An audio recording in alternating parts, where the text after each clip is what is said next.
Partidazo que jugaron Paraguay y Venezuela. Acaba de terminar el partido. Paraguay ganó 1-0. La verdad que otro partido para el infarto. Si no se sufre, parece que no vale. Pero bueno, se pudo lograr los 3 puntos de oro. Tenía que esperar sí o sí para hacer el video, ya que Paraguay en los últimos minutos se dedicó a defender y Venezuela que se venía buscando el empate. Pero tranquilo muchachos, que en el banco ahora está Antolín Alcaraz.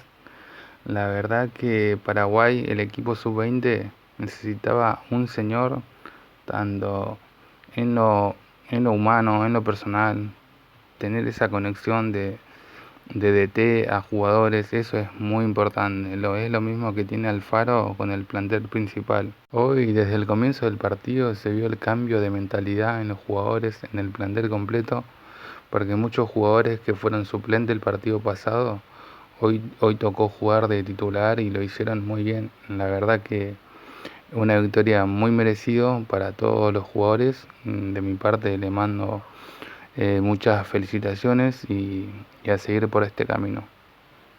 Y no olviden seguirnos y compartir el video para seguir creciendo todos juntos y nada, a disfrutar de este triunfo.